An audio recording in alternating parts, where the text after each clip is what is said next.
지난 시간 우리 디모데후서 1장 9절에서 18절까지 말씀을 나누었습니다. 이 디모데후서는 이 바울의 마지막 서신으로 유언에 해당이 됩니다. 바울은 이 사랑하는 아들 디모데에게 이 마지막 유언의 편지를 쓰면서 다른 것을 기록하지 않았습니다. 오직 주님께서 맡기신 그 일에 대해 믿음으로 끝까지 싸울 것을 당부합니다. 그래서 내용들을 보면 맡은 바 끝까지 싸우라는 이런 전투적인 성향의 이런 색채가 나타나고 있음을 볼 수 있는데요. 그 가운데 그가 들고 싸워야 할 무기는 다른 것이 아니라 예수 그리스도 십자가 복음이라고 합니다. 바울은 하나님의 은혜로 하나님의 인도하심을 따라 에베소 교회를 세웠습니다. 이 바울은 옥에 갇혀 처형만을 남겨놓은 채 믿음의 아들인 이 디모데에게 주님께서 핏값으로 세우신 이 교회를 온전히 세워갈 것을 당부합니다. 비록 자신이 세우긴 했지만 그것은 전적인 하나님의 은혜요, 바울 자신은 그저 일꾼으로 사용되어진 것에 불과합니다. 자기를 구원하시고 부르심은 인간의 행위에 있는 것이 아니라 전적으로 하나님의 은혜였습니다. 이렇게 자신의 모습에 대해 전적으로 하나님의 은혜임을 고백하는 것이야말로 구원받은 자의 이 하나님의 백성의 모습이 아니겠습니까? 우리 역시 이 사실에 대해서 분명히 고백할 수 있어야 합니다. 나의 그 무엇으로가 아니라 오직 하나님의 은혜로 구원받았다고 우리는 고백해야 합니다. 나의 그 어떤 행위가 나의 구원에 있어 1도 포함되지 않음에 우리는 감사해야 됩니다. 왜냐하면 만약 어느 정도 있어야 한다면 우리는 절대로 그 하나님의 기준에 도달할 수 없기 때문입니다. 앞에서 바울은 자신이 선포자와 사도와 교사로 부름받았다고 합니다. 바울은 주님의 일꾼으로 사용되므로 비록 감옥에 갇혀 죽을 날만 기다리고 있는 신세가 되었지만 그는 그 사실에 두려워하거나 무서워하지 않았습니다. 부끄러워하지 않았습니다. 왜요? 예수 그리스도께서 이미 사망을 패하셨고 생명과 썩지 아니할 것으로 드러내셨기 때문입니다. 그리고 자신에게 의탁한 그 십자가 복음을 주님께서 능히 지키실 줄을 확신했기 때문입니다. 그러므로 바울은 죽음에 무릎을 꿇지 않고 오히려 죽음의 자리에서 주님께서 맡기신 그 복음을 담대히 전할 수 있었던 것입니다. 그래서 바울은 우리에게도 이것을 본받으라고 합니다. 우리에게 맡기신 아름다운 것을 지키라고 합니다. 마지막 이 세대에 이 복음사에게 뛰어들어 우리에게 맡긴 십자가 복음을 온전하게 지켜나가시는 저와 여러분 되시기를 주님의 이름으로 축복합니다. 아멘.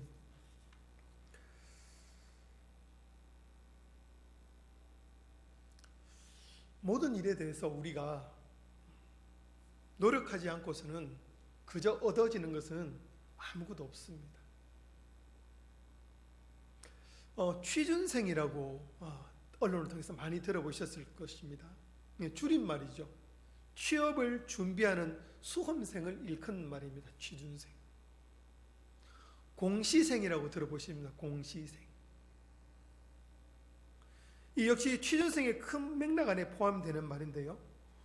공무원 시험을 준비하는 수험생을 공시생이라고 합니다.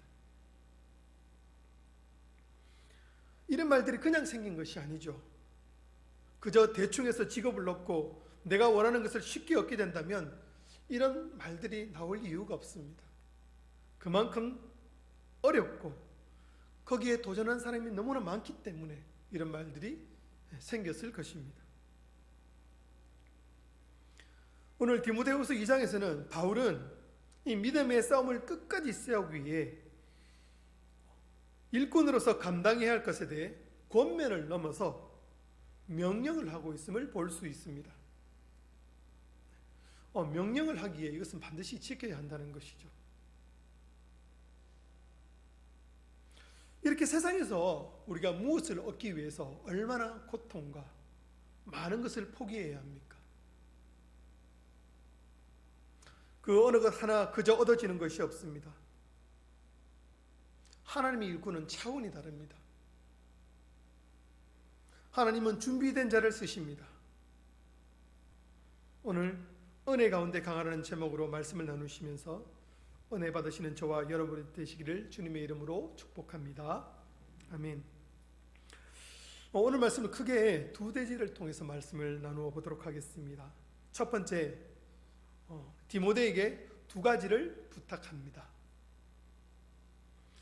이 바울은 1장 마지막에 이 복음을 잘 지켜내기 위해 이제 2장에서 디모데에게 부탁을 합니다. 이 바울이 디모데에게 부탁한 것 중 첫 번째는 은혜 가운데 강하라입니다. 은혜 가운데 강하라. 이 바울은 강함에 대해서 외적인 그 어떤 강함이 아니라 은혜 가운데서 강하라는 이 내적인 강함을 말하고 있습니다.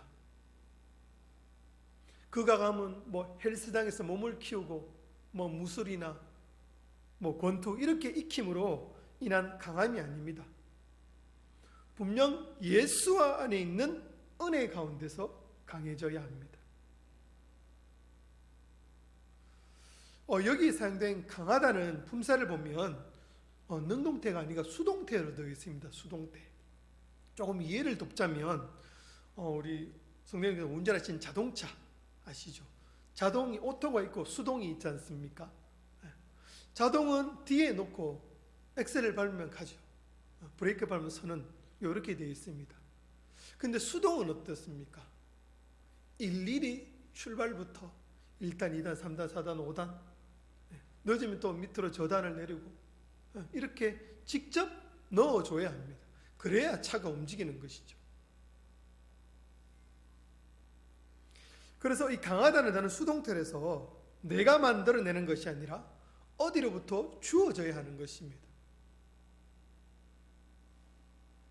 이렇게 하나님의 사람, 하나님의 일꾼이 강해지는 원리는 오직 은혜 가운데서 주님께서 주셔야만 강해질 수 있는 것이지 우리의 힘과 능력 스스로 돌을 닦아서 시간을 많이 채워서 그런 원리가 아니라는 사실을 우리는 알아야 합니다. 우리가 알고 있듯이 지금 디모데가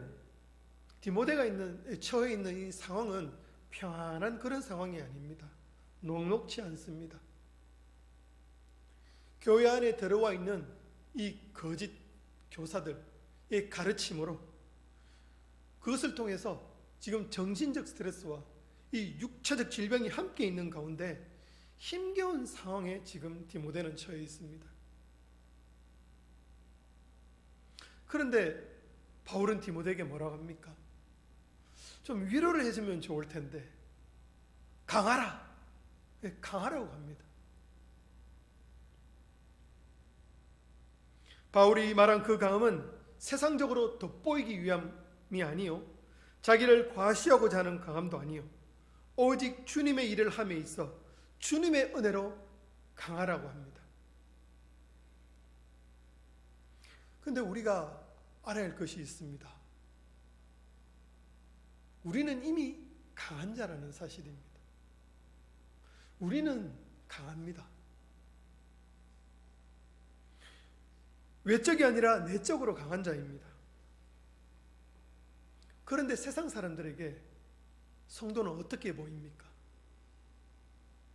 강하고 약함이 아닙니다. 그런 이미지가 아니라 교회는 가면 안 돼. 저 사람들도 함께 하지 마.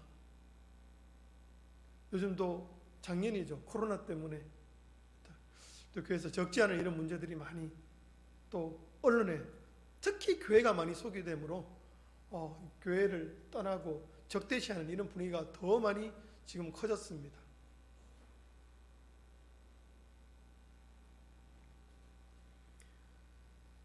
참 안타까울 뿐입니다.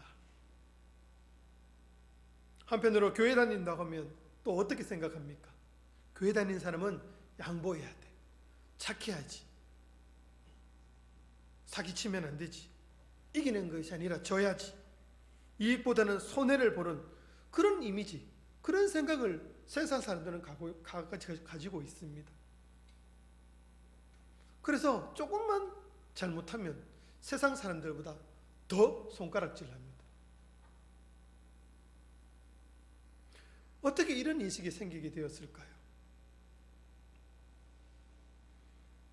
그것은 우리 믿음의 조상들이 하나님의 말씀대로 살았다는 것입니다. 세상 사람들에게 선한 영향력을 끼쳤음을 우리에게 그들의 입으로 드러내는 것입니다.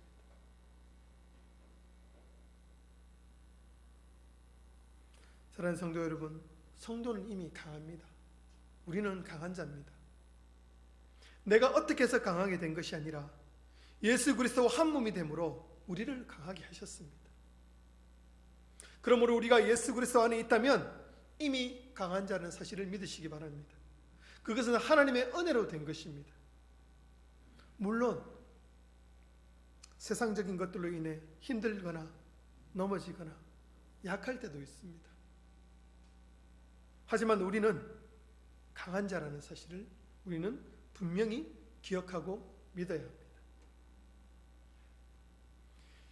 이 바울이 디모데에게 부탁한 두 번째는 충성된 사람들에게 부탁하라입니다.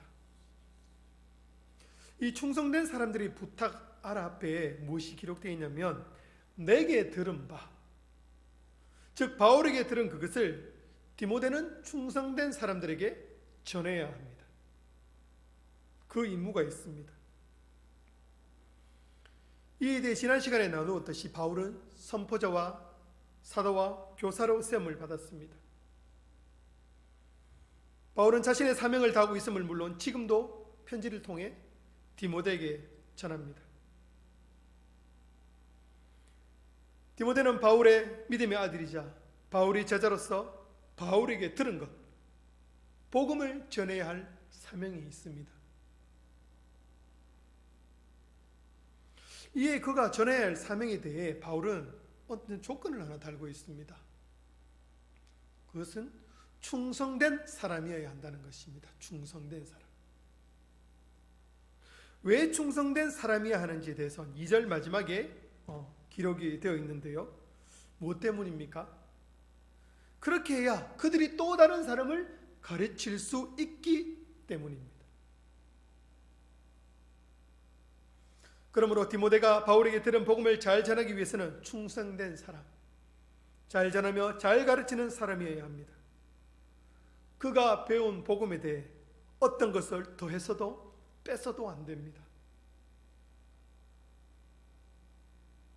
근데 여기서 우리가 한번 생각해 볼 것이 있습니다.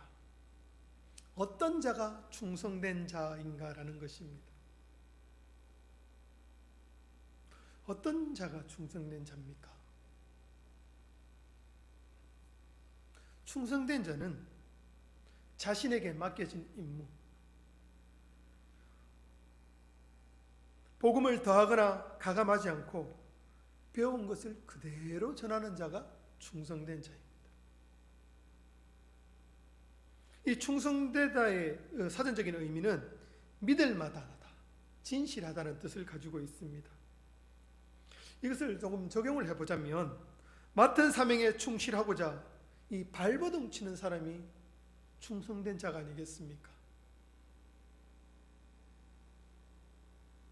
복음을 전함으로 나는 복음을 전해서 교회에 몇 명이 나왔다, 몇 명이 등록을 했다, 그래야 충성된 자입니까? 물론 우리가 복음을 전함으로 불신자들이 복음을 듣고 예수 그리스도를 믿고 회개하고 주님 앞으로 나오면 얼마나 기쁩니까? 또한 보람도 있을 것입니다.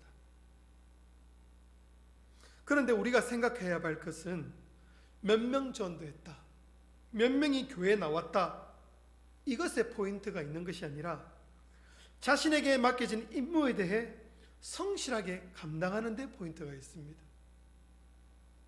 그러므로 충성된 자는 어떤 자입니까?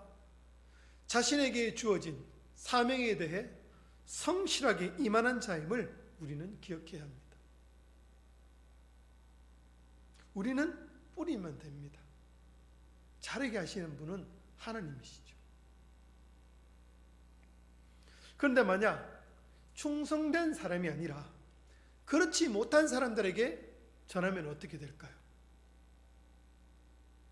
복음에 대해서 관심도 없고 종교 생활을 하는 사람들에게 물론 전해야 되겠죠. 그의 영혼을 위해서 전해야 합니다.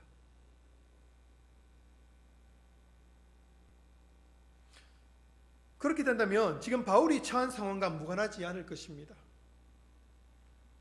아마도 1장 15절에 나오는 이 부겔러와 허모게네와 같은 사람이 되지 않을까요? 복음을 전함으로 이 고난과 핍박, 자신의 생명이 위협이 온다면 복음을 버리고 도망가지 않겠냐는 것입니다.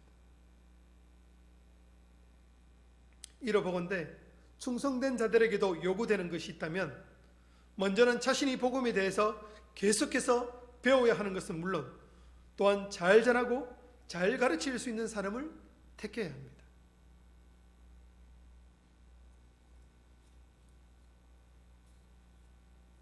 두 번째로 고난을 받으라입니다.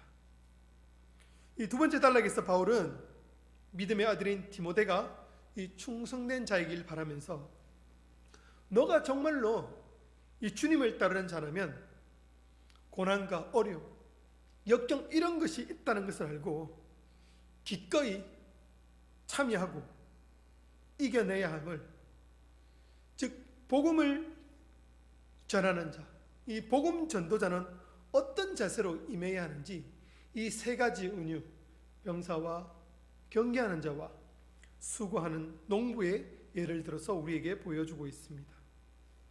첫 번째는 병사입니다. 군인이죠. 군인이 하는 일의 가장 첫 번째가 무엇일까요? 나라를 지키는 것이죠. 외세의 침략으로부터 나라를 지키는 일이 군인의 첫 번째 임무일 것입니다. 그런데 나라를 지킴에 있어서 그냥 군복만 입혀놓으면 나라를 지킬 수 있습니까? 민간인하고 다를 바가 없습니다. 같은 훈련소에 갔는데 총도 못 쏘는데 군복만 있으면 나라를 지킬 수 있습니까? 일단 군복을 입었기 때문에 전쟁에는 나가야 되겠죠. 그러나 그렇게는 나라를 지킬 수가 없습니다. 여러 가지 엄청난 훈련을 받으면서 싸울 이길 수 있는 군인으로 길러지는 것이죠. 그런 과정을 통해 만들어져야 할 군인이 훈련에는 관심이 없고 훈련도 제대로 받지도 않고 군대에 입대하기 전에 자기 생활, 이 개인 생활에 젖어서 나의 학교는 잘 있는지, 내가 맡기던 돈은 잘 있는지,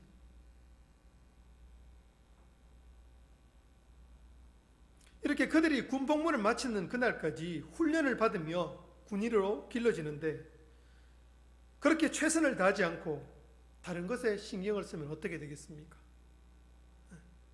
모집한 자를 기쁘게 하지 못하는 것은 물론 적이 쳐들어왔을 때 아무 힘도 못 쓰고 나라를 빼앗기게 되죠. 그것은 시간 문제입니다. 그러므로 군인으로 세워지기 위해서는 군인으로 되기 전에 했었던 자기의 모든 것을 내려놓고 철저한 자기 절제와 고된 훈련, 엄청난 고통을 이겨내야 합니다. 두 번째는 경계하는 자입니다. 혼자 운동을 요즘 홈트라고 했습니다. 집에서 하는 트레이닝, 방에서 많이 꾸며서 운동을 많이 하죠. 네, 여기는 규칙이 없습니다. 그러나 자기 나름대로 세운 규칙이 있습니다. 내가 몇 세트를 하겠다, 몇 초를 하겠다. 마음대로 해도 됩니다. 하지만 본문은 뭐라고 합니까? 명확하게 경기하는 자라고 말합니다. 그러므로 그 운동이 경기가 안 된다면 반드시 법대로 규칙대로 해야 합니다. 누구도 예외일 수가 없습니다. 근데 여기서 말하는 법대로라 하면 이런 것은 하면 되고 이런 것은 하면 안 되는 그런 규칙도 있습니다만,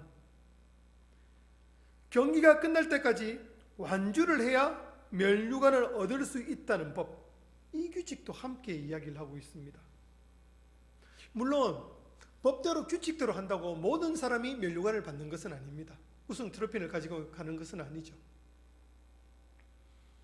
본문의 강조는 어디에 있냐면 법대로 경기하는 모든 경기자는 멸류관을 받는 것이다에 있지 않고 법대로 할 때 멸류관을 받을 수 있다는 것. 멸류관을 받기 위해서는 법대로 해야 한다는 것. 그래서 본문에 뭐라고 말을 합니까? 법대로 경기하지 아니하면 승리자의 멸류관을 얻을 수 없다. 멸류관을 얻기 위해서는 이 정해진 법과 규칙을 어기거나 포기해서도 안 되고, 또한 그 멸류관을 얻기 위해서 엄청난 노력, 철저한 자기 절제와 이 자기 자신의 한계를 뛰어넘는 그런 훈련과 고통이 수반되는 것입니다. 우리나라의 국가대표들이 들어가는 태릉 선수촌을 아실 것입니다. TV에도 많이 나왔죠. 거기는 아무나 들어갈 수 없습니다. 국가대표에 들어가죠. 훈련량이 엄청납니다. 거기 태릉 선수촌 안에 들어간다는 그 자체로도 대단하지만 메달을 따기 위해서 어떻게 합니까? 그들은 매일매일 자신의 한계를 뛰어넘습니다. 우리가 감히 상상할 수도 없는 그런 훈련을 매일 하고 있습니다. 사점이라고 들어보셨죠? 죽을 고비 포인트. 그들은 매일 그 한계를 찍고 넘었습니다. 메달을 따는 것 결코 쉬운 일이 아닙니다. 세 번째, 수고하는 농부입니다. 군인의 임무는 나라를 지키는 것이죠. 사생아에 얽매이지 않으므로 모집한 자를 기쁘게 합니다. 경계하는 자는 법대로 함으로 엄청난 훈련을 통해서 이겼을 때 승리자의 멸류관을 얻습니다. 세 번째, 수고하는 농부는 자신이 수고함으로 열매를 얻습니다. 수고함으로.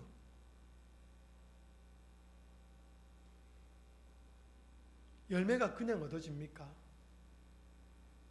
우리 교회 많은 성도님들께서 농사를 지으시기 때문에 잘 알고 계실 것입니다. 농약 안 치고 관리 안 해주면 어떻게 됩니까? 물론 어떤 모양으로도 열매는 열리긴 하겠죠. 그러나 상품 가치가 없다든지 볼품이 없다든지 먹지 못할 그런 모습으로 열매는 맺히겠죠. 저도 얼마 전에 부모님 댁에 잠깐 갔었는데요. 저희 부모님 산에 조그만 소일거리로 감나무하고 헛개나무 이런 걸 좀 키우고 재배하고 있습니다. 근데 이제 어머니께서 허리를 다치셔서 못하게 돼서 이제 제가 그 나무에 비료를 뿌리게 됐죠. 태어나서 처음 한번 뿌려봤습니다. 한 10포대를 뿌린 것 같은데요. 그날 허리가 얼마나 아프던지. 네. 정말 그걸 통해서 우리 성도님들의 정말 수고를 저는 깨닫게 됐습니다. 특히 저는 이제 제가 많이 언급을 했지만 저 같은 경우는 30년 이상을 악기를 다뤘기 때문에 우리 성도님들과는 근육 모양이 저는 좀 다릅니다. 이래 찍어보면 저는 이래 악기를 연주했기 때문에 가로로 좀 많이 이래 치우쳐 있어요. 성도님은 세로로 나와 있다면 저는 대각선으로 많이 나와 있습니다. 그래서 더더욱 힘든 면도 있습니다. 좀 이렇게 농사가 힘들다는 것은 우리 성도님들께서 평생 해오셨기 때문에 잘 알고 계시지 않습니까? 좋은 열매는 그저 얻어드시는 것이 아닙니다. 농부는 그 열매를 얻기 위해서 피땀 흘리고 수고를 하십니다. 자신보다 그 나무를 더 애지중지하며 키웁니다. 그럴 때 좋은 열매를 얻을 수 있습니다. 이렇게 바울은 7절에 지금 세 가지 은유에 대해서 한번 생각해봐라. 그럼 너에게 총명을 주실 것이다. 이런 말을 합니다. 디모데는 이 바울의 말에 대해서 무엇을 생각해야 할까요? 바울이 예로 든 세 가지.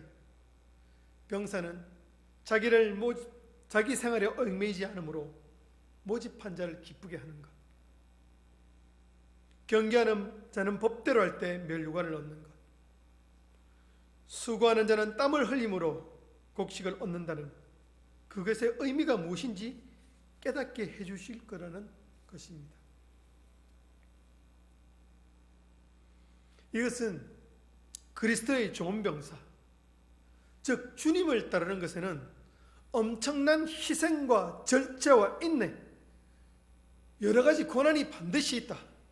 그러나 그 고난 뒤에는 하나님께서 놀라운 은혜로 우리에게 부어지시지 않겠나 한번 생각해 보라는 것입니다.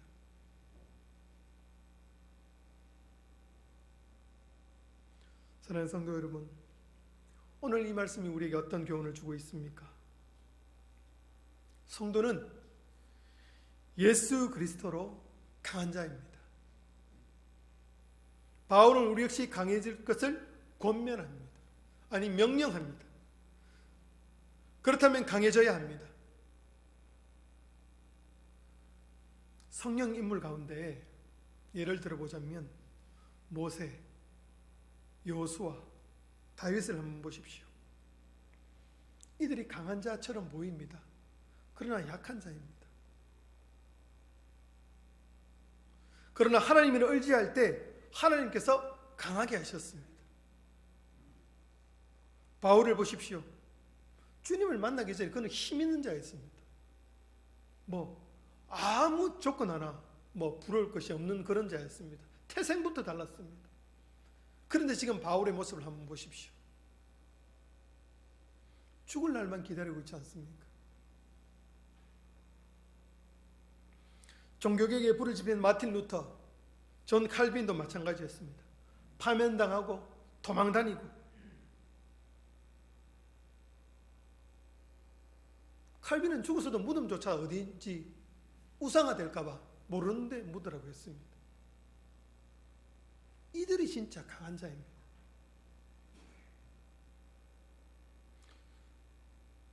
주님 말씀하셨습니다. 여호수아 1장 9절입니다. 강하고 담대하라. 두려워하지 말며 놀라지 말라. 내가 어디로 가든지 내 하나님 여호와가 너와 함께 하느니라. 아멘. 이들의 공통점이 무엇입니까? 늘 주님의 은혜 감사하며 언제나 주님을 신뢰하며 하나님을 의지했다는 공통점이 있습니다.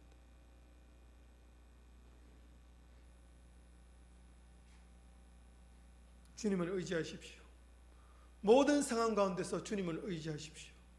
주님께서 강하게 하십니다. 그렇게 주님의 은혜로 세워졌다면, 강해졌다면 우리가 어찌 가만히 있을 수 있겠습니까? 바울을 보십시오. 어둡고 습하고 외롭고 두려워할 곳에서 그는 결코 약해지지 않았습니다. 오히려 주님이 세우신 교회를 위해 오히려 걱정하고 기도를 편지 썼습니다. 이런 자가 하나님이 기뻐하시는 자요, 진짜 강한 자인 것입니다. 두 번째, 성도에게 고난은 필수입니다. 지금 이 시대, 최첨단 이 시대에 주님을 따른다는 것이 세상 사람들에게는 어처구니 없는 그런 모습으로 보일지 모릅니다. 눈에 보이지 않는 그런 것을 믿냐?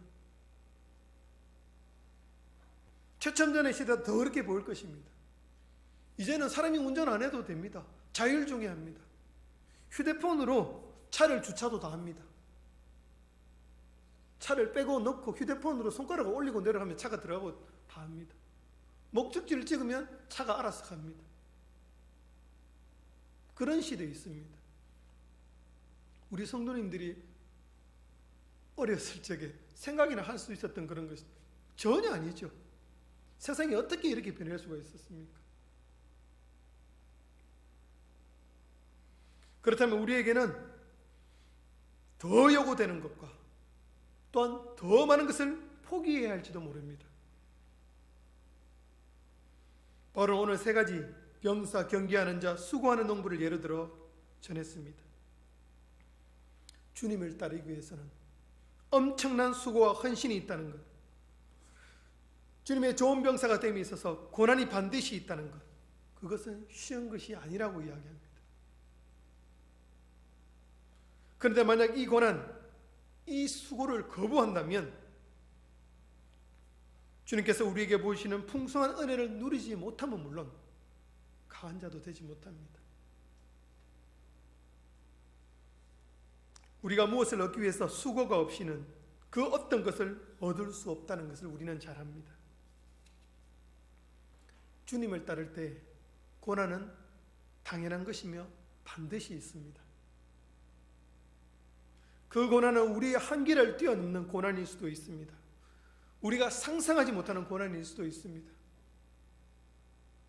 그러나 우리가 알아야 할 것, 우리에게 닥칠 고난, 그것은 잠시 잠깐이라는 것이죠. 새벽에 청도 특히 안개가 자욱합니다. 그러나 조금만 시간이 지나면 어떻게 되죠? 언제 있었나는 듯 다 사라집니다. 우리 성도님도 직접 눈으로 보고 있지 않으십니까? 그 고난 역시 마찬가지입니다. 반드시 끝이 있습니다. 이 사실을 우리는 알기에 우리는 주님을 기꺼이 따르죠. 그때 주님은 언제나 우리와 함께 하시며 우리에게 이겨낼 힘을 주십니다. 그 고난을 끝까지 참고 이겨내는 자에게는 주님께서 우리에게 생명의 면류관을 부어주실 것입니다. 주님을 따름에 있어서 어떤 어려움과 고난이 있더라도 믿음으로 이겨내시는 저와 여러분이 되시기를 주님의 이름으로 축복합니다. 아멘. 기도하겠습니다.